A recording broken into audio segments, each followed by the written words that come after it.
हाय साथियों, हम गायक कलाकार दीनानाथ यादव हंसमुख आप सबको सादर प्रणाम करते हैं और एक निर्गुण आप लोगों के बीच में भेज रहे हैं जो अशोक ब्लॉग चैनल के माध्यम से आप लोगों के बीच में जाएगा। तो आप लोग इस गीत को सुनेंगे, लाइक करेंगे, सब्सक्राइब करेंगे और कमेंट में हमको बताएंगे। एक निर्गुण प्रस्तुत है, मात्र 2 लाइन है कि गोरी ससुरे से सैया जई है आई विदाई तोरी जरूर होई। गोरी ससुरे से सैया जई है आई विदाई तोरी जरूर होई। कवनो सैतिया न कवनो शगुनवा रतिया बिरतिया में आई है सजनवा। त देहनी दिया से तोहके जगाई रे विदाई तोरी जरूर होई। गोरी ससुरे से सैया जई है आई विदाई तोरी जरूर होई।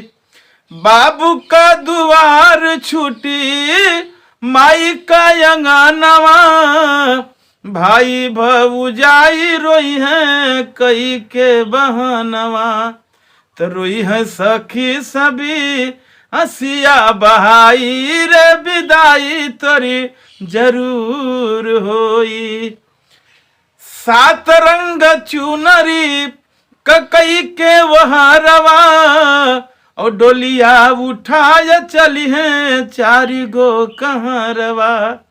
तो दई है लकड़ी का सजिया सजाई रे विदाई तोरी जरूर होई। लकड़ी का सेज जब लगी तयग्नि परीक्षा होई। अरे अगिया लगाई और पूछी है सहूर पिया घूंघुटा उठाई। तो देबू दीना के सब कुछ बताई रे विदाई तोरी जरूर होई। गोरी ससुरे से सैया जई है आई विदाई तोरी जरूर होई। नमस्कार।